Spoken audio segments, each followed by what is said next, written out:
Hello साथियों, नमस्कार। प्रारंभ क्लास में एक बार पुनः आपका बहुत बहुत स्वागत है।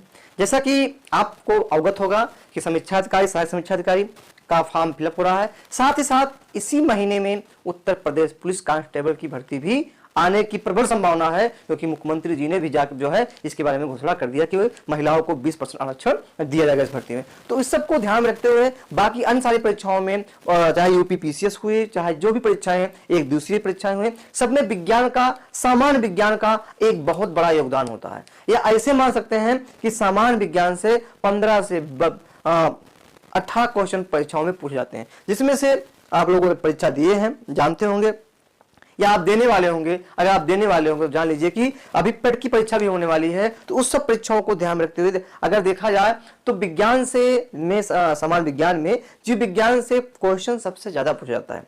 तो उसी सबको ध्यान में रखते हुए ये उद्देश्य है कि अगर आप पेपर हल करने जाएं तो आपको जीव विज्ञान से आने वाला प्रश्न आपका कोई गलत ना हो। अब ये सवाल उठता है कि जीव विज्ञान से प्रश्न कहां से पूछे जाते हैं, तो आप अवगत हो, जान लीजिए कि हमको जीव विज्ञान में पढ़ना क्या होता है। देखिए, जीव विज्ञान में जो तंत्र होते हैं उन्हीं तंत्रों के बारे में हमको पढ़ना होता है। अब जो तंत्र है, जैसे पाचन तंत्र हो गया, आपका श्वसन तंत्र हो गया, उत्सर्जन तंत्र हो गया, आपका रक्त प्रसंचरण तंत्र हो गया, प्रजनन तंत्र हो गया, कंकाल तंत्र हो गया। इसके साथ साथ आपको पढ़ना होता है अंतःस्रावी ग्रंथियां, साथ ही आपको कोशिका के बारे में पढ़ना होता है। इसमें से जीव विज्ञान के जंतु विज्ञान में यहीं से क्वेश्चन बनते हैं, सबसे ज्यादा क्वेश्चन यहीं से बनते हैं। इसके साथ ही पादपों में भी, पादपों में पोषण, पादपों में जनन, साथ ही साथ पादपों में नियंत्रण और समन्वय, यहां से क्वेश्चन बनते हैं। तो सबसे ज्यादा क्वेश्चन यहीं से पूछे जाते हैं, क्योंकि आप एक दूसरे प्रतियोगी परीक्षा दे रहे हैं। तो क्योंकि आप जीएस के पोर्शन, जो सामान्य विज्ञान है,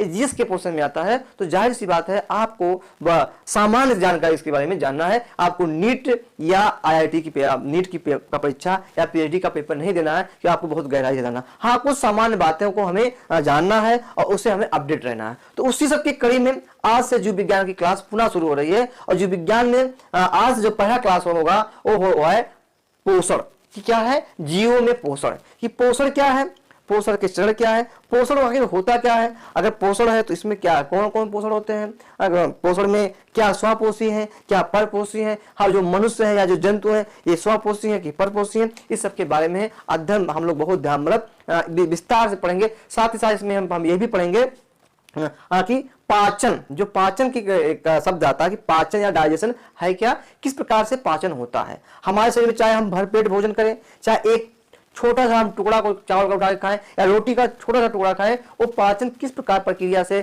किस प्रकार से मुंह गुहा से करके बड़ी आंत तक पाचन होता है, इस सब के बारे में हम लोग डिटेल से पढ़ेंगे। आप हमारे साथ बिल्कुल बने रहिए, आपको इस क्लास से बहुत मदद मिलेगा। निश्चित ही अगर आप इस क्लास से बने रहेंगे तो निश्चित ही आपको कोई भी प्रश्न इस टॉपिक से गलत नहीं होने पाएगा। तो शुरू करते हैं। सबसे पहले क्या आता है कि जीवों में पोषण, चाहे हम हुए, चाहे पेड़ पौधे हुए, चाहे जीव जंतु हुए, सबको इस पृथ्वी पर जीवित रहने के लिए उनको भोजन की आवश्यकता होती है, पोषण की आवश्यकता होती है। अब पोषण है क्या, इसके बारे में समझ लेते हैं कि पोषण एक ऐसी प्रक्रिया है, या जीवों में पोषण, जीवों में होने वाली पोषण एक ऐसी प्रक्रिया है जिसके द्वारा जीवों के शरीर को ऊर्जा की प्राप्ति होती है। किसकी प्राप्ति होती है, ऊर्जा की प्राप्ति होती है, उनकी वृद्धि होती है, उनका विकास होता है, उनमें रोगों से लड़ने की क्षमता होती है तथा उनमें टूटी फूटी कोशिकाओं की मरम्मत होती है। इसी सभी प्रक्रियाओं को पोषण कहा जाता है। एक चीज यहां बता देना बहुत मैं आवश्यक समझता हूं कि जो हम शुरू में, जब हम शुरू करते हैं, हमारे को इसका वीडियो पड़ा हुआ है कि हम पढ़ते हैं सजीव, एकदम बेसिक सजीव निर्जीव पढ़ते हैं। तो उसी में हम लोग पढ़ते हैं सजीवों की विशेषताएं। आप ये जान लीजिए कि जो सजीवों की विशेषताएं होती हैं वही पूरे हमें जीव विज्ञान के बारे में पढ़ना होता है।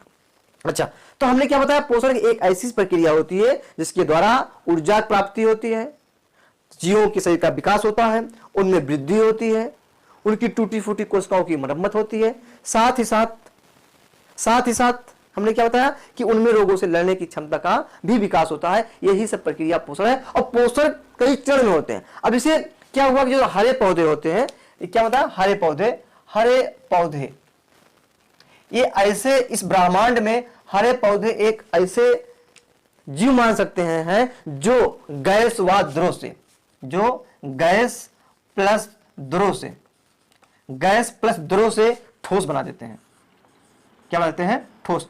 अब आप समझ ये क्या, ये कौन सा टर्म में आ गया, क्योंकि जो हरे पौधे हैं उनमें प्रकाश संश्लेषण की प्रक्रिया होती है। आप लोग जानते हैं कि जो हरे पौधे हैं कार्बन डाइऑक्साइड गैस हो गई, जल द्रव हो गया, इस दोनों के द्वारा प्रकाश की उपस्थिति में जो स्टार्च बनाते हैं, जो भोजन बनाते हैं, वो ठोस अवस्था में होता है। तो इस ब्रह्मांड पे हरे पेड़ पौधे ऐसे जीव होते हैं जिनके अंदर ये शक्ति होती है कि वह क्या करें, वह जो है गैस व द्रव के साथ ठोस पदार्थ का बनाते हैं। इसीलिए हरे पेड़ पौधों को हम स्वपोषी कहा जाते हैं, ऑटोट्रॉफ्स इसको कहा जाता है, स्वपोषी कहा जाता है, ऑटोट्रॉफ्स। इसको इसको हम लोग पढ़ेंगे, जब पदार्थों के बारे में पढ़ेंगे तब पढ़ेंगे, यहां जान लेना आवश्यक है। ऑटोट्रॉफ्स क्या हुआ, ऐसे जीव जो अपना भोजन स्वयं बनाते हैं। हम लोग भोजन नहीं बनाते हैं, हम लोग भोजन पकाते हैं। भोजन बनाने की क्षमता हरे पेड़ पौधों में होती है, जो भोजन बनाने की क्षमता होती है हरे पेड़ पौधों में होती है। हम तो उनके द्वारा बनाए हुए भोजन का उपयोग करते हैं, हम भोजन नहीं बनाते, हम पकाते हैं। अगर आपके दिमाग में हम भोजन बनाते हैं घर में, जो हम भोजन नहीं बनाते, हम भोजन पकाते, पौधों के द्वारा बनाया हुआ भोजन हम पकाते हैं। इसीलिए हम परपोषी हैं, हम हेटेरोट्रॉफ्स हैं, क्योंकि हम दूसरे के बनाए हुए भोजन का उपयोग करते हैं। अब इसमें हेटेरोट्रॉफ्स में कई है, इसको विषमपोषी भी कहा जाता है, परपोषी भी कहा जाता है, इसको उपभोक्ता भी कहा जाता है। जो भोजन बनाते हैं स्वपोषी, उसे उत्पादक भी कहा जाता है। अब उपभोक्ता में 3 चरण के उपभोक्ता हैं, ये हम अगली कक्षा में पढ़ेंगे, जब हमें पौधों के बारे में पढ़ेंगे तब ये पौधों के साथ साथ ये पर्यावरण का हिस्सा भी है। तो इसमें हमें, क्योंकि आज हमें पोषण पढ़ना है कि पोषण चरण पढ़ना है कि पोषण में किसका पोषण होता है। अब पोषण में किसका पोषक हमने बताया कि टूटी फूटी कोशिकाओं की मरम्मत होती है, ऊर्जा की प्राप्ति होती है तथा रोगों से लड़ने की क्षमता का विकास होता है। ये क्या है, पोषण है। अच्छा अब देखिए, यहाँ पे हमने लिखा है कि भोजन क्या है, भोजन है क्या। अब कुछ लोग भोजन को क्या है कि कुछ लोग शाकाहारी होते हैं, कुछ लोग मांसाहारी होते हैं। शाकाहारी मांसाहारी से मतलब नहीं है, भोजन है क्या। भोजन, अगर आपसे एक शब्द पूछा जाए कि भोजन है क्या, तो आप क्या बताएंगे कि भोजन सभी घटकों का मिश्रण है। घटक बोले तो कार्बोहाइड्रेट, प्रोटीन, वसा, विटामिन, खनिज लवण, जल, इसका क्या है, इसका ये मिश्रण है। हम चाहे शाकाहारी हो चाहे मांसाहारी हो, हम भोजन को, जो भोजन ग्रहण करते हैं, हमारा जो शरीर की, हमारा जो आहार नाल है उसमें से इसी चीज को लेता है। जो भोजन में कार्बोहाइड्रेट, प्रोटीन, वसा, विटामिन, खनिज लवण या जो जल होता है, हमारी जो आहार नाल होती है वो ग्रहण करती है। भले हम भोजन का है, चाहे आप शाकाहारी हो चाहे आप मांसाहारी हो या आप सर्वाहारी हो, भोजन हमारा जो शरीर है वही ग्रहण करता है। अब इसमें देखिए भोजन के अवयव क्या हुआ। भोजन के मुख्य अवयव है और एक मुख्य अवयव है, और क्या लिखा हमने यहाँ, गौण अवयव लिखा है। हमने इसको इसलिए लिख दिया है कि ताकि आपको समझने में आसानी हो, आप इसका स्क्रीनशॉट लीजिए। अभी आपको मैं बताता हूं कि यहां से कौन कौन से क्वेश्चन बन सकते हैं। देखिए पहला क्या है, कार्बोहाइड्रेट, कार्बोहाइड्रेट। दूसरा क्या है, प्रोटीन। तीसरा क्या है, वसा। ये मुख्य अवयव है। क्या है, इनको मुख्य अवयव कहा जाता है। इसके बाद जो गौण अवयव है, ये आपका जल है, आपका खनिज लवण है, और क्या है, विटामिन है। इसके साथ साथ हमारे जो भोज्य पदार्थ में एक घटक और होता है, और उसको हम मान सकते हैं, जो क्या कहते हैं हम, रेशेदार। अब रेशेदार जो होता है उसको घटक नहीं मानते हैं, क्योंकि वो इस खनिज लवण भी होता है, विटामिन भी इसमें मिलते हैं, कार्बोहाइड्रेट भी टाइप का होता है। अर्थात रेशेदार जो भोज्य पदार्थ होते हैं, इसको जब हम पाचन में पढ़ेंगे तो समझेंगे कि रेशेदार भोजन का कार्य क्या है। अब यही आज हमको क्या पढ़ना है, आज हम 2 चीज के पढ़ेंगे, 3 टॉपिक पढ़ेंगे। इसमें से हम मुख्य अवयव पढ़ेंगे कि कार्बोहाइड्रेट, प्रोटीन, वसा। अगली क्लास में हम अगले गौण अवयव को पढ़ेंगे, फिर हम पाचन तंत्र के बारे में पढ़ेंगे। ताकि मैं ये चाहता हूं क्लास बहुत लंबी ना हो, आप छोटे छोटे क्लास को आप इत्मीनान से अध्ययन करें। और हाँ, एक भी कोई ऐसा टॉपिक मैं नहीं छोड़ूंगा जो आप परीक्षा की दृष्टि इंपॉर्टेंट ना हो और जो परीक्षा में पूछा ना गया हो। तो पहले हम पढ़ेंगे कार्बोहाइड्रेट। देखिए, चाहे कार्बोहाइड्रेट हुआ, चाहे प्रोटीन हुआ, चाहे वसा हुआ, सब कार्बनिक, या चाहे विटामिन हुआ, ये सब क्या होते हैं, कार्बनिक होते हैं। क्या होते हैं, ये सब कार्बनिक होते हैं। कार्बनिक क्या है, कार्बनिक वो होता है ऐसे पदार्थ जिसमें कार्बनिक तत्व या पदार्थ या जिसमें कार्बन की मात्रा होती है, इसमें कार्बन पाया जाता है। ये मूलतः जितने हमारे भोजन के अवयव हैं, ये क्या होते हैं, ये बने कैसे होते हैं, ये बने होते हैं carbon, hydrogen, oxygen, nitrogen, sulphur. इन्हीं 5 तत्वों से भोजन के जो मुख्य अवयव हैं अब बने होते हैं। अब इसी में पढ़ेंगे किसमें हाइड्रोजन, ऑक्सीजन और हाइड्रोजन कार्बन पाया जाता है, किसमें नाइट्रोजन पाया जाता है, किसमें सल्फर पाया जाता है। तो पहला हमारा जो अवयव है वो अवयव है कार्बोहाइड्रेट। कार्बोहाइड्रेट ये बना हुआ होता है कार्बन, हाइड्रोजन व ऑक्सीजन से। 1:2:1 के अनुपात में मिलकर ये बना हुआ होता है, इसको CHO भी कहा जाता है। अब कार्बोहाइड्रेट मिलता कहाँ है, इसको समझ लेते हैं कि जो कार्बोहाइड्रेट होता है, जितने आटा, चावल, जितने मीठे पदार्थ होते हैं, बाजरा, गेहूं, चावल, बाकी जितने मीठे पदार्थ होते हैं, सब में कार्बोहाइड्रेट पाया जाता है। अब कार्बोहाइड्रेट का मुख्य कार्य क्या आप लोग जानते हैं कि कार्बोहाइड्रेट का मुख्य कार्य क्या होता है, ऊर्जा की प्राप्ति।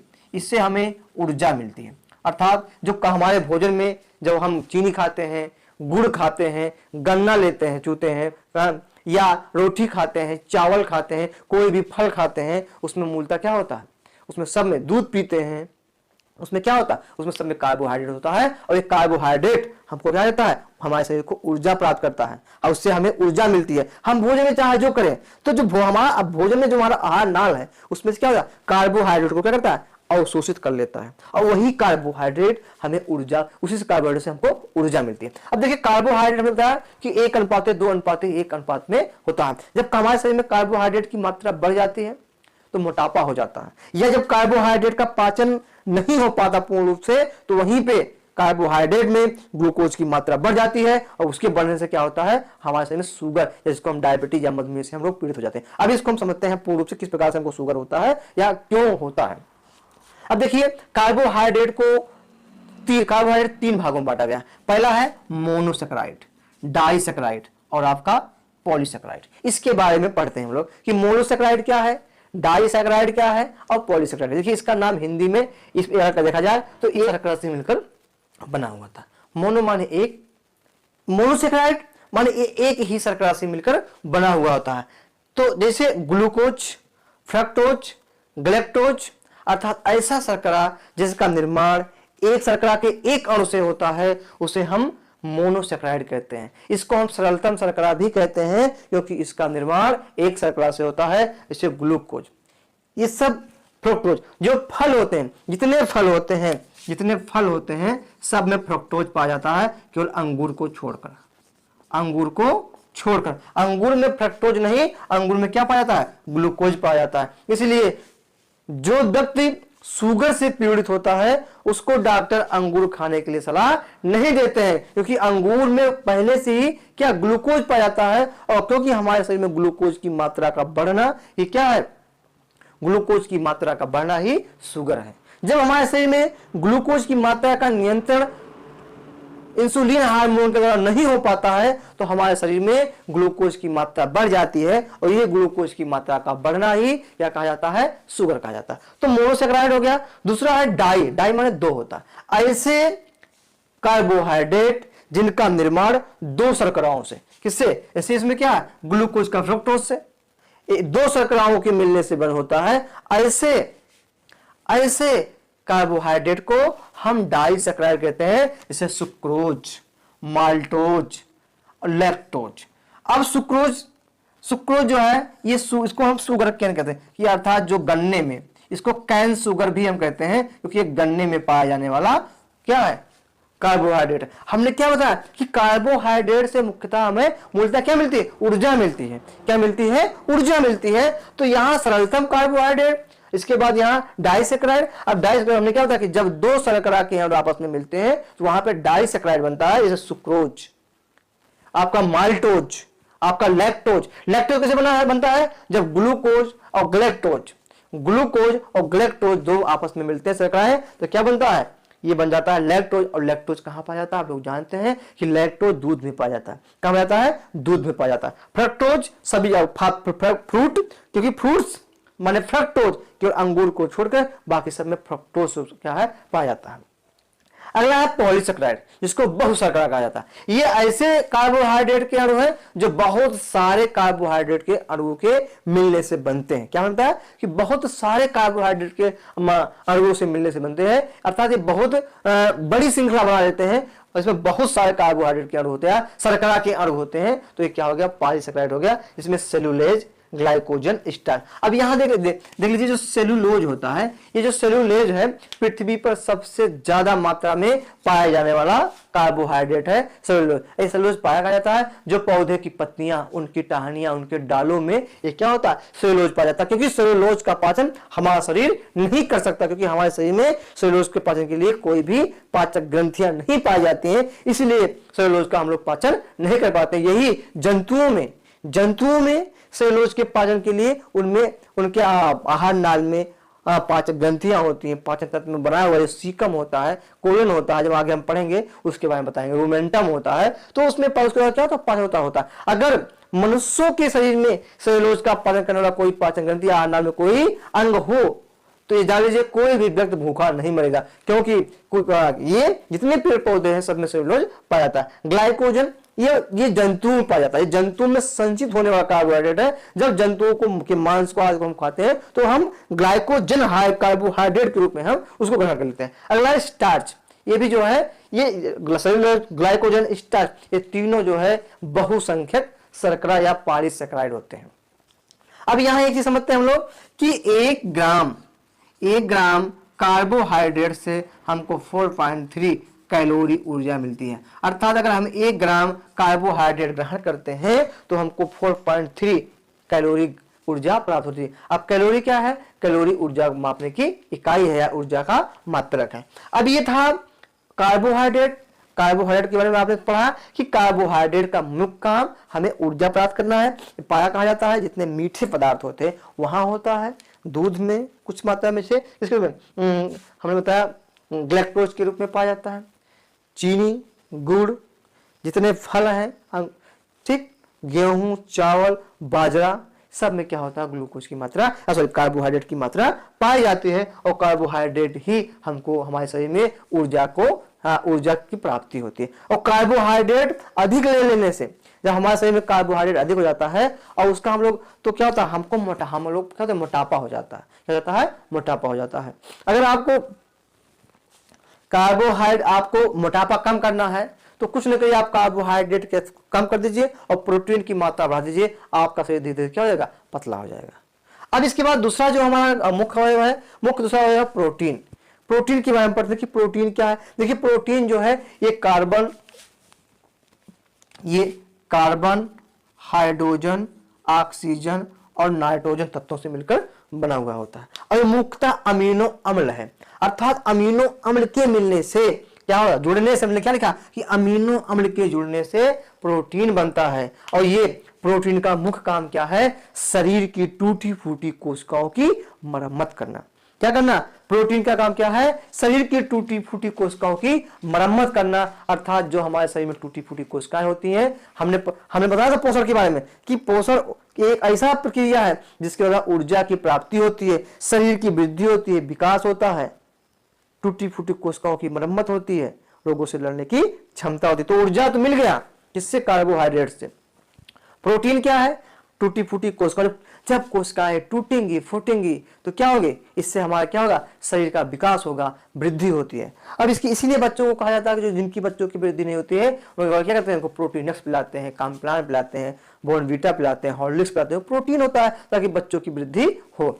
अब इसके बाद हमने बताया कि जो प्रोटीन होता है मूलतः अमीनो अम्लों के जुड़ने से बनता है, बनता है और ये शरीर का निर्माण करता है। ये चीज यहां समझ लेना है कि हमारा जो शरीर होता है, मनुष्य का जो शरीर होता है 20 अमीनो अम्लों के मिलने से बनता है। अमीनो अम्ल तो लाखों हजार में है, लेकिन हमारा जो शरीर होता है वो 20 अमीनो अम्लों से के मिलने से बनता है। अब अमीनो अम्ल 2 प्रकार के होते हैं, एक आवश्यक अमीनो अम्ल, एक गैर आवश्यक अमीनो अम्ल। अब आपको लगता है कि ये आवश्यक क्या है, गैर आवश्यक क्या, यही से आयोग क्वेश्चन पूछता है। स्टेशनल अमीनो एसिड और नॉन स्टेशनल अमीनो एसिड कहा जाता है। अब आवश्यक अमीनो अम्ल 9 प्रकार के अमीनो अम्ल के मिलने से बनता है और गैर आवश्यक अमीनो अम्ल 11 प्रकार के अमीनो अम्लों से मिलकर बनता है। अब यही समझ लेना है, अगर क्वेश्चन पूछ लिया कि हम किसी भी जीव का, मनुष्य का शरीर कितने अमीनो अम्लों के मिलने से कितने अमीनो अम्ल के मिलकर बना हुआ होता है, अर्थात मनुष्य का शरीर कितने अमीनो अम्ल के से मिलकर बना हुआ होता है, तो वहां उत्तर आप जाने 11 9 20 कितना होता है 20। इसेंशियल आवश्यक 9 प्रकार के होते हैं और गैर आवश्यक कितने प्रकार के होते हैं 11 प्रकार के होते हैं। अभी आवश्यक क्या है? आवश्यक अमीनो अम्ल ऐसे अमीनो अम्ल होते हैं जिनका निर्माण हमारे शरीर में नहीं होता है, ऐसे अमीनो अम्ल को हमें बाहर से लेना पड़ता है, तो ऐसे अमीनो अम्ल क्या होता है आवश्यक होता है और 9 प्रकार का होता है। अब गैर आवश्यक क्या है? इससे लग रहा है कि हमारे लिए आवश्यक नहीं ना, ऐसी बात नहीं है। जो गैर आवश्यक अमीनो अम्ल है उसका मतलब होता है ऐसे अमीनो अम्ल जिनको हमें बाहर से लेने की आवश्यकता नहीं होती है, हमारे शरीर में उनका फॉर्मेशन स्वतः हो जाता है, ऐसे अमीनो अम्ल को हम गैर आवश्यक अमीनो अम्ल कहते हैं। अब आवश्यक अमीनो अम्ल में क्या होता है? Isoleucine, histidine, leucine, methionine, lysine, valine, tryptophan, threonine और फिनाइल एलानाइन, ये जो हमने 9 प्रकार के अमीनो अम्ल बताया, ये क्या है? ये सब आवश्यक या इसेंशियल अमीनो अम्ल कहे जाते हैं। और नॉन इसेंशियल अमीनो अम्ल क्या है? ग्लूटामिन, क्या है? ग्लूटामिन, प्रोलीन,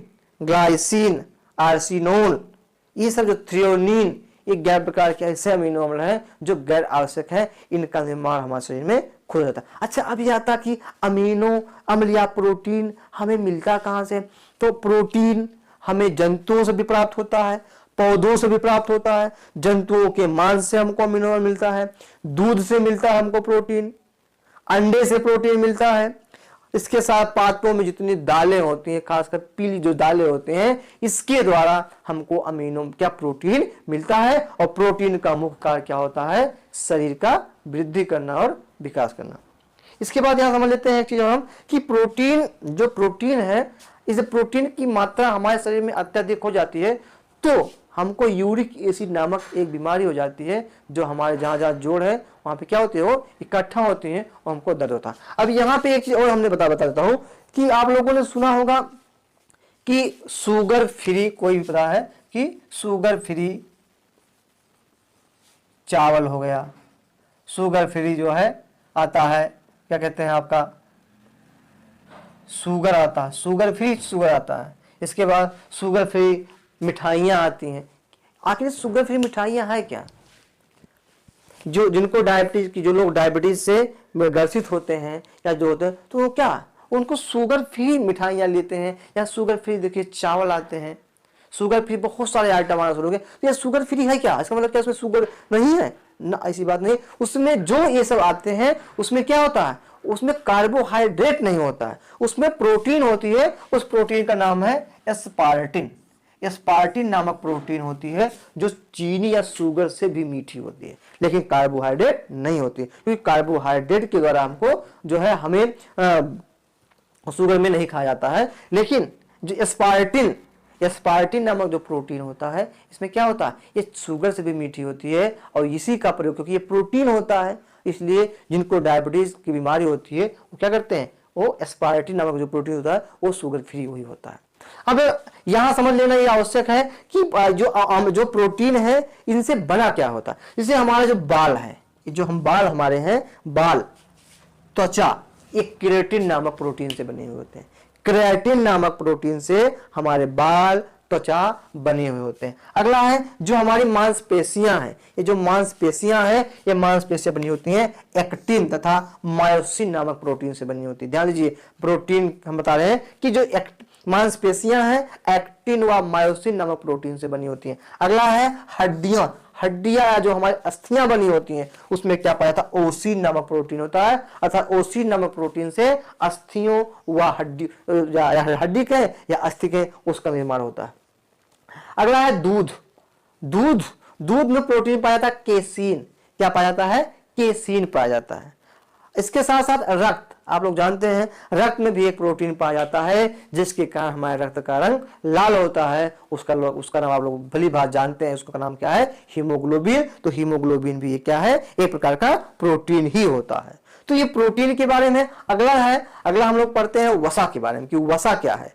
हमने क्या बताया कि ये ऊर्जा इससे प्राप्ति हमको होती है। ठीक, प्रोटीन से शरीर का विकास होता है, वृद्धि होती है, का विकास होता है, वृद्धि होती है। अब हम वसा पढ़ेंगे कि वसा क्या है, इसका कार्य क्या है, वसा का कार्य क्या है, वसा हमें कहां कहां से मिलता है, कौन सा वसा हमारे लाभदायक है, कौन ट्रांस फैट, संतृप्त वसा क्या है, असंतृप्त वसा के बारे में पढ़ेंगे।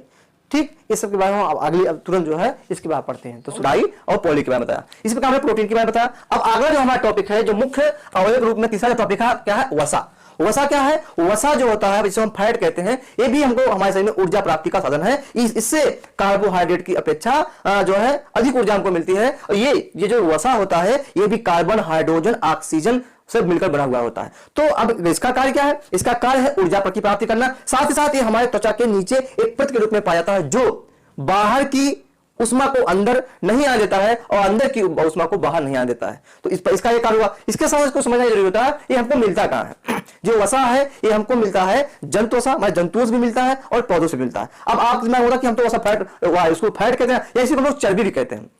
अब आपके दिमाग में होता होगा कि चर्बी हम तो नहीं खाते, नहीं, जो पादपों से मिलता है, जो हम तेल खाते हैं, सरसों का तेल, मूंगफली का तेल, नारियल का जो तेल होता है, सोयाबीन का जो तेल होता है, ये जो तेल है इसमें वसा ही पाया जाता है, ये फैट की स्रोत है। उसी प्रकार जब हम मछली खाते हैं, मांस खाते हैं, मीट जो खाते हैं, उस समय भी क्या होता है, फैट कभी पाया जाता है। तो वसा जो है पादपों से भी मिलता है और किससे मिलता है, जंतुओं से मिलता है। इसके साथ साथ जैसे हम बताए थे कल अभी टॉपिक में कि 1 ग्राम, हमने आपको बताया था कि 1 ग्राम कार्बोहाइड्रेट से 1 ग्राम कार्बोहाइड्रेट से 4.3 कैलोरी क्या मिलती है, ऊर्जा मिलती है।